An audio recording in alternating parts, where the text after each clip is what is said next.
Hi again, everyone, and welcome to the March and April LD topic analysis from my LD coach. My name is Joseph, and I'll be giving you your lecture today.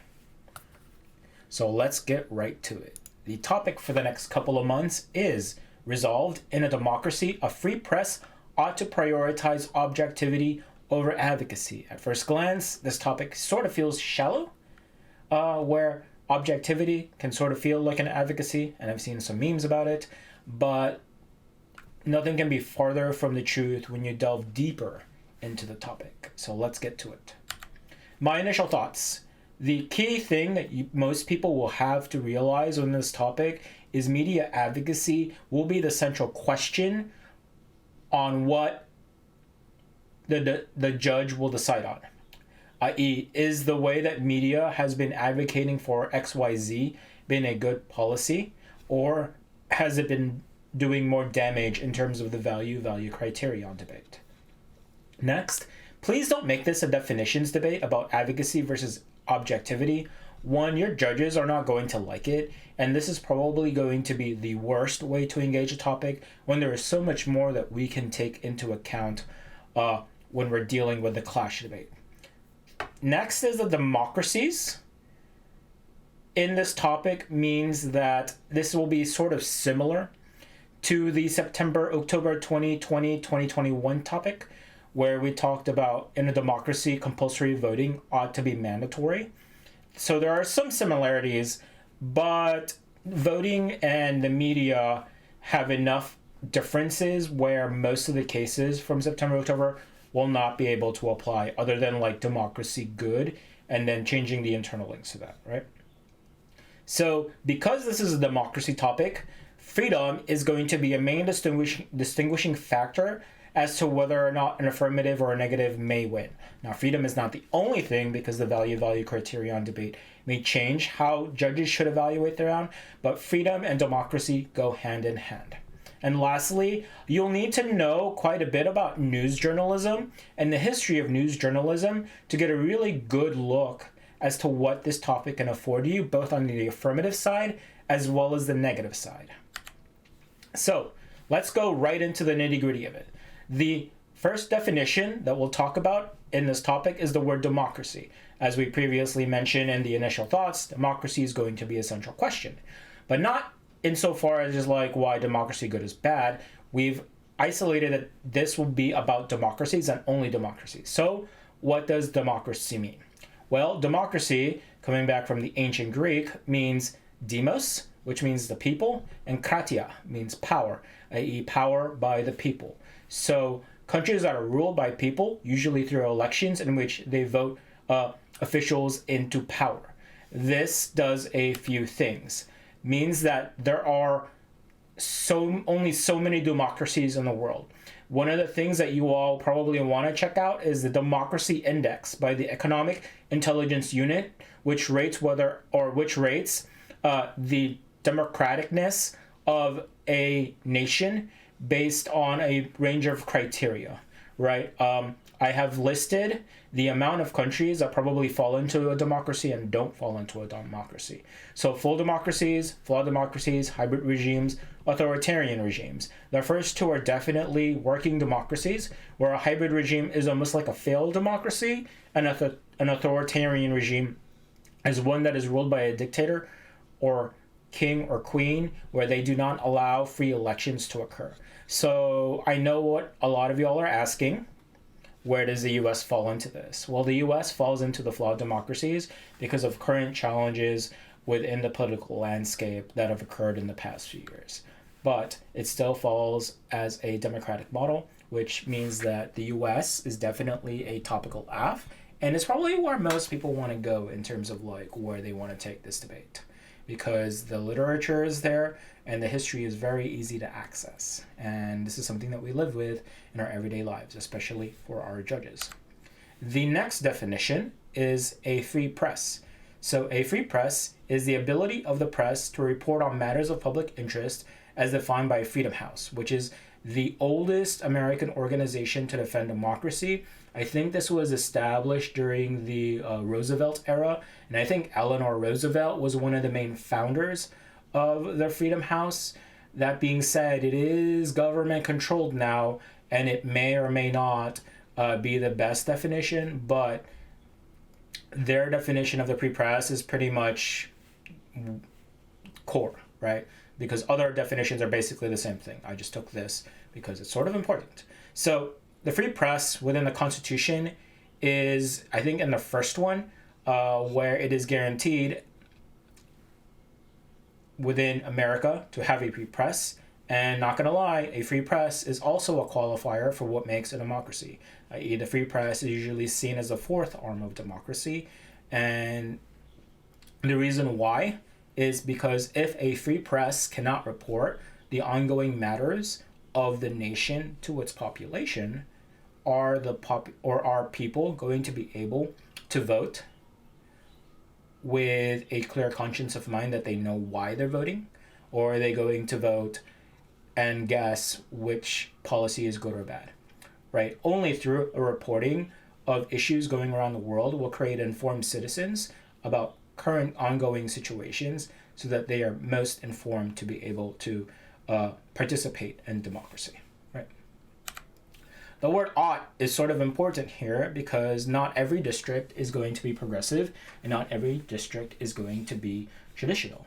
If you are in a traditional district, most of your ought words will be about an obligation, a natural expectation, or advisability.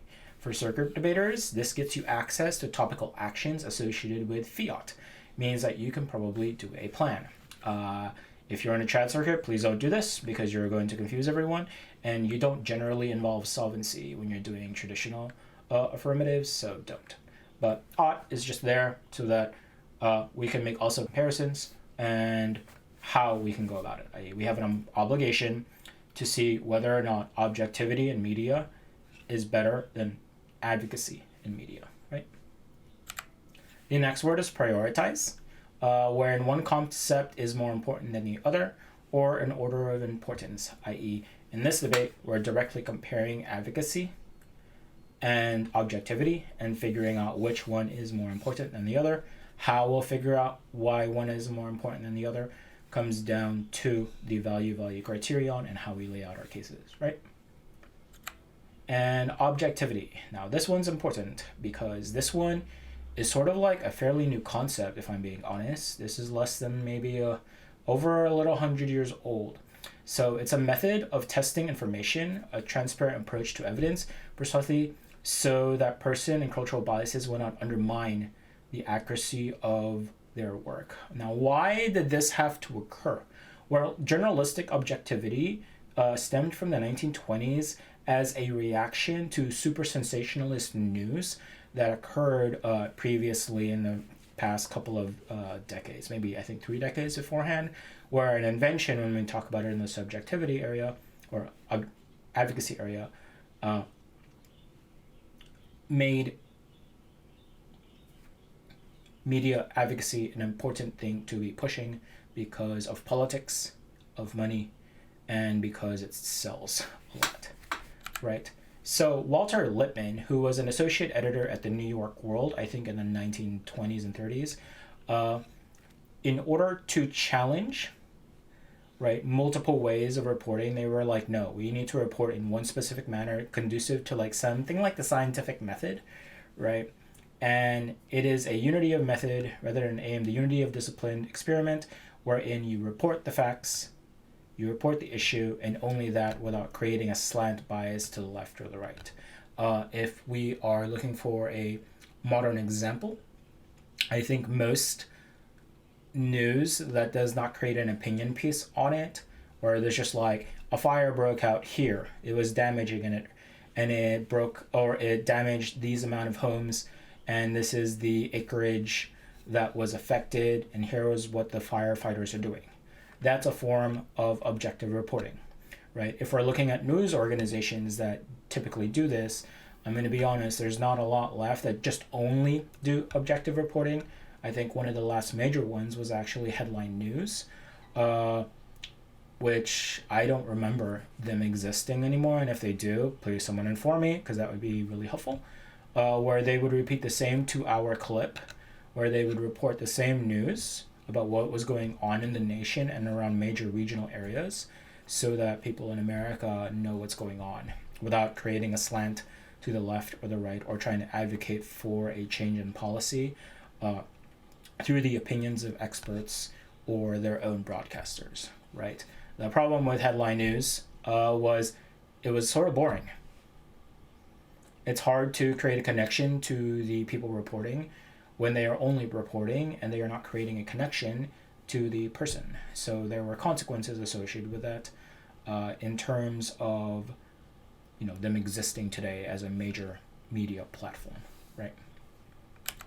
So let's take a look at advocacy. Well, this is where a core argument will occur, where most of the debate will actually be about advocacy, right? The better way to explain it is through media advocacy. This is the process of disseminating policy-related information through communications media, especially where the aim is to affect action, a change of policy, or to alter the public's view of an issue, right? So where do we get these sort of things? Well, if we're looking at mainstream media in the US, we're looking at Fox News, and we're looking at, say, MSNBC, right? They are two of the main media giants that control the narrative of an event. We will have the same sort of like reporting about one issue, let's say like, reproductive rights. Fox News will take a very specific point of view on how they have interpreted reproductive rights news, whereas MSNBC will take quite the opposite point of view so that they can sway their consumers to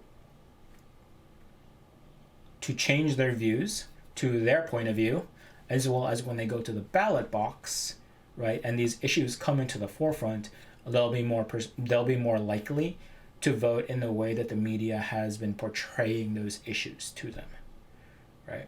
So finding news that does advocacy, right, and this isn't just like MSNBC and Fox News, those are just like the biggest giants.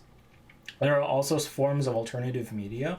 I quote alternative media here because it's still a form of media, but it's not seen as like the mainstream form of news, i.e. newspapers and giant television news organizations, right, i.e. blogs, social media, news platforms, right, that can create changes as well on a local and a regional and sometimes even a national level by reporting on news and giving their opinions on it. That can be good or bad depending on who you are and your political situation and your political views. So what is the resolution asking of us? And this is sort of important. Well, we want to examine the history associated with the free press in democracies. You want to use the US in this topic because we're only going to be here for about a couple of months before the NSDA topic comes out. And whether or not factual-based methodology of news reporting or policy advocacy news reporting has had better results in terms of like the society and promoting democracy or promoting freedom or the consequences associated with it, right? You probably want to show the current techniques of the news media, their usage of their methods, and why it is good or bad, right? Or how one method hurts, let's say, freedom, right, of a group to show that they don't actually promote democracy. So then a core question that a couple of my students have asked is, what about alternative forms of media? Do they count? Yes and no. It technically fits under the definition of free press, but there has been major backlash from mainstream media because of the competitive nature of it and because of the fascination of the younger generation to go to those sites instead of major news organization. And there's also definite benefits as to why alternative media, whether they're using objective or advocacy form news making, can be good because they're usually not controlled by multi-billionaires and giant corporations like, again, MSNBC and Fox News are beholden to, right? Fox Corp is I think it's close to $1 trillion industry, and MSNBC is one of the giant media conglomerates in America, right?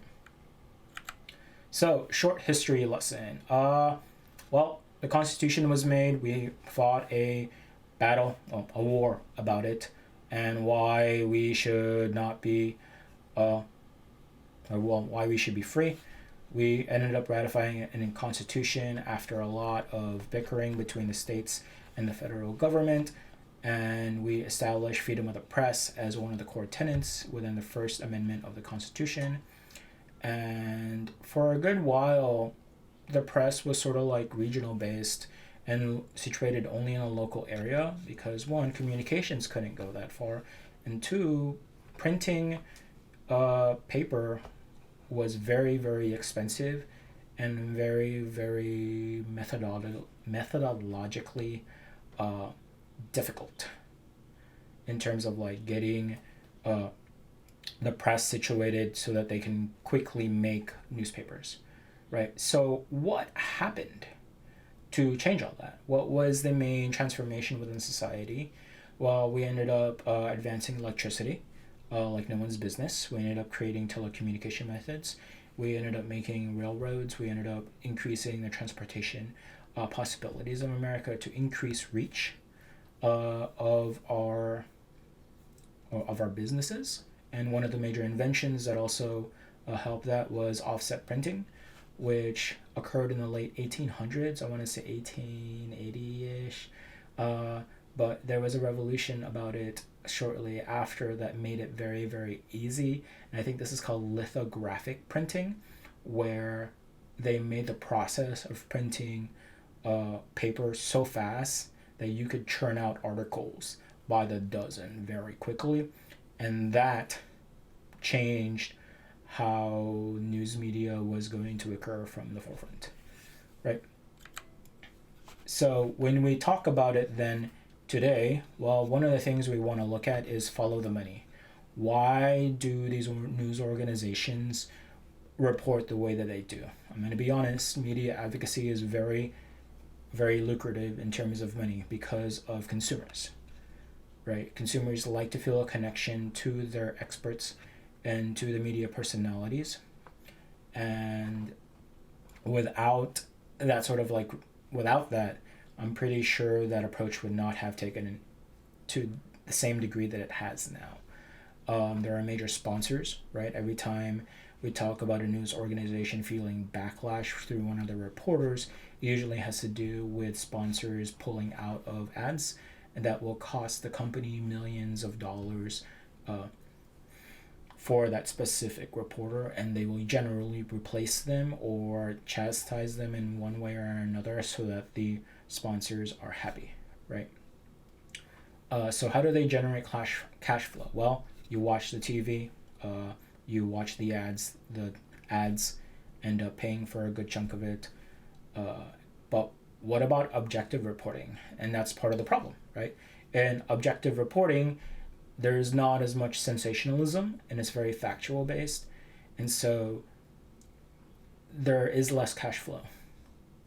And if you are running a business and you're trying to maximize cash flow for a higher return on investment for your investors as well as for your owners, it means that objective media reporting sort of is either balanced with more subjective and advocative news reporting, or just thrown out altogether for just advocating specific points of view on a news article, right?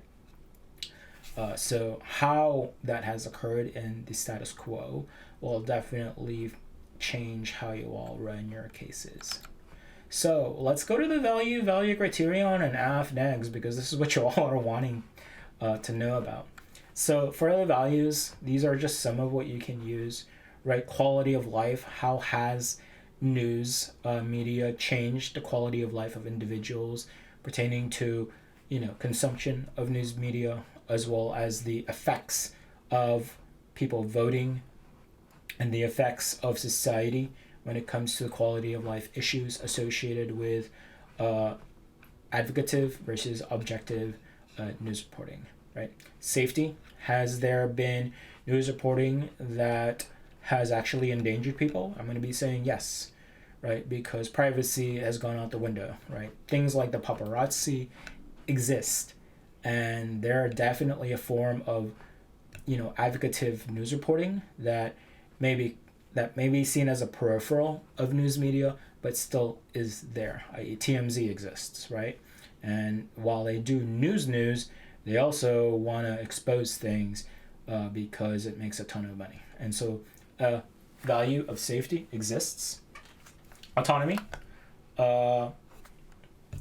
because we're definitely going to be debating Kant and whether or not we should be able to control one form of news to another, when the word freedom of the press definitely exists in the Constitution, and how that is interpreted through laws, right? Equality and social justice and societal welfare all sort of like go in hand. Equality gets you access to more leftist policy proposals or leftist policy changes that the media has been able to do, as well as on the objective side, why this is the most equal form and why it is the best way to create news, right? Social justice, pretty self-explanatory. Societal welfare gives you access to consequentialism as a value criterion, so you can look at the cause and effect of the round. Morality, because it's always going to be a value, and morality can be disseminated into multiple forms of value criterion. That is very open-ended. So if you're out of like values to use, just use morality, and then focus most of how you're going to construct your case based on the value criterion. Government legitimacy. Now, I didn't want to put this on, but I think this is important, right? Because the topic wording indicates that in a democracy. So in a democracy, a free press ought to, right, prioritize objectivity compared to advocacy. Why? Well, because of government legitimacy might be really important, because the government is made up of the people, a democracy, so democracy promotion and corruption and fighting corruption, ethicality, sort of stuff, definitely can come into place as a case, and the value criterion debate can definitely help flesh that out, right? There's a bunch of others, but these are just like the ones that I thought of in the past while. If you have more and you have some suggestions on values, you're more than welcome to comment down below, and we'll definitely take a look at it. And in the future videos, we'll see how we can incorporate those values if they do apply to the topic. So the value criterion, I think this is pretty cool.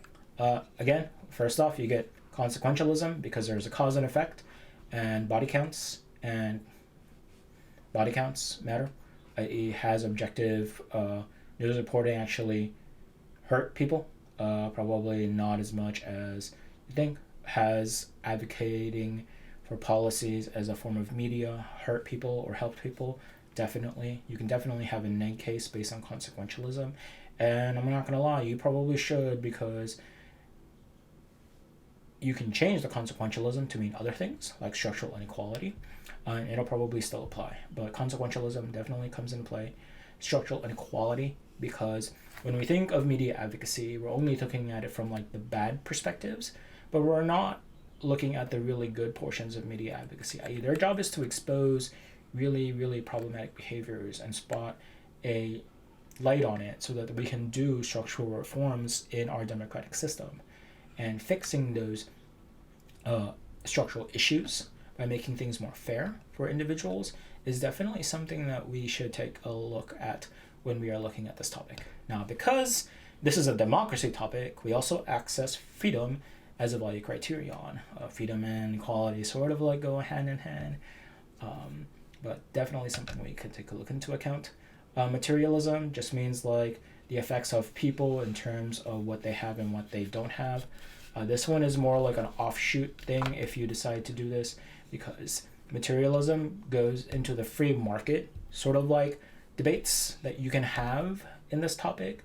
Objectivity, probably, if you're going for objectivity over advocacy, right, you're probably going to be like, advocacy has been bad, and then if you're not going to be like, yeah, but this is the free market dictates X, Y, Z, and we should definitely look at it from a material perspective and which one has been better for society, right? Freedom of the press, if an affirmative is trying to curtail freedom of the press, or you think that the affirmative is best for freedom of the press because it is the fourth arm of democracy, definitely something that you can add to your value criteria. Now, something that a lot of people may not want to use is ethical hedonism, but this is more of like a consequentialist framework.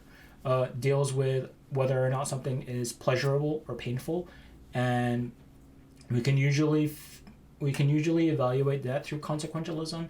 But ethical hedonism deals more about like, did this action create more pain, or did it create more pleasure, and whose pleasure and whose pain, right? So that you can go in that route in terms of how to determine whether or not a case is good or bad. The ontological ethics, hello Kant, we're back again, is going to be primarily a negative argument as an affirmative argument, depending on how you have decided to create definitions for your cases. But Kant is definitely going to be a core philosophy here. Just be really, really careful with it because it does flow both ways, right? Cost-benefit analysis, if you're more like a PF type sort of debate and you don't want to use like consequentialism or ethical hedonism, you can take a look at it. Cost-benefit analysis also takes into account multiple ways to frame the round, i.e. how to evaluate it, i.e. do we only look at it from, the economic perspective? Do we look at it from the social perspective? Do we look at it from the effects that it has had in terms of participatory voting, etc.? How you decide cost-benefit analysis should work needs to be defined in your value criterion if you're going to be using it. Okay? And then let's go on to some of the more fun stuff. Affirmative ground. So what does the affirmative have to do if they are going to be debating? Well, the affirmative probably wants to show how immediate advocacy has damaged the institution of democracy in terms of the consequences to the institutions of our government, i.e. the federal branches, as well as the state branches, as well as the local branches, and to society as a whole, especially to those who are marginalized, because those are the ones affected most by how media advocacy functions, i.e. they either want to push the marginalized to the side or they want to push the marginalized into the spotlight so that they can be helped, right? And as well as how does that affect the free market and the economy and the stock market and all that fun stuff, right? You also want to defend the methodology of objectivity that was raised in the 1920s and why it is a better way to create news in terms of not damaging the institution of democracy, right? And so how you go about it will be determined by your value criterion. If I'm going to be honest, the easiest case that I could probably think of is to show how damaging media advocacy has been in terms of increasing fascism around the country and what the effects of fascism are, and then defending objective media as a way to challenge fascism because there is no slanting it to try to persuade people to vote left or right, so that the news is as free as possible and everything is as democratic as possible, i.e. equal as possible, right?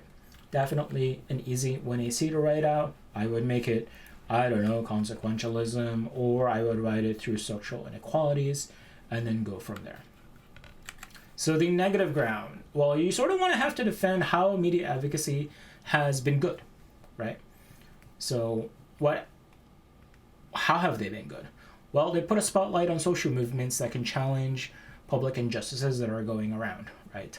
They also move society in ways that challenge authoritarianism as well as helping authoritarianism, right? This debate goes both ways. Your job is to persuade the judge why media advocacy has been good, to challenge those, and why the contribution of media advocacy has been good to the free market and the economy of our nation. You also want to talk about why objectivity is not the best methodology in terms of what your contentions are, i.e. authoritarianism or social movements or the free market, and why, on top of that, they have difficulty getting access to literally anything because there is not a market push into objective reporting, right? So personal tips for this topic before we end this. One, this is going to be your state and NSCA qualifier topic. Be aware of your district and their judging pool. If you are in a more traditional district, that's slightly more conservative leaning, be aware of how your cases are going to be presented to your judges and know who your judges are, right? You may not want to run super duper radical leftist affirmatives in front of judges who are just going to be opposed to you, right? So pick a core middle of the road affirmative and present it and be done with it. Or go on a more philosophical route that's easier to explain to them, that's consumable, and go about that route. Now, if you are in a more progressive district, because there are some, you can definitely run topical AFs. The topical AFs that I would run is maybe ban MSNBC and Fox News, right? And then show why they hurt democracy and the effects of democracy and why democracy is good. If you're negative, not gonna lie, Baudrillard is a critique that is core to this topic. Capitalism is a critique that is core to this topic, etc., etc., etc. And then defend why Fox News and MSNBC are good, and then you can turn the advantages of the affirmative if you're in a more like progressive district. Now, debates can definitely be centered around the value criterion and why they are more important for the specific definitions given in a topic. But again, don't go into the definitions debate and stay there. Right? It is going to create the most stale debates and the least clash associated with a topic, because while this topic, like from the get-go, looks sort of right? Once you get into it, you can definitely have depth of clash in the value criterion as well as the case debate. So because this is the state and NSCA qualifier topic, the stakes are a bit higher. This may be the last round for some of you all, right? Well, give the best of your ethos, give the most of your emotions, and try to persuade. Use the most persuasive language that you can use. Structure your cases around rhetorical devices that may engage the judge more, right? And make smart decisions about your contentions and which contentions you're going to go for to support your value criterion to win or lose these rounds. We'll have a new topic a couple of months after this for NSDA. But for a vast majority of you, this is going to be your last topic. So make the best of this next couple of months and try your best, right? Have fun and just see how it goes, because that's what debate is for. Having fun and seeing how it happens and learn something from the debate and the research associated with it. This is it. Thank you for tuning in for another lecture video, and I'll see you all in the next couple of months. Bye-bye.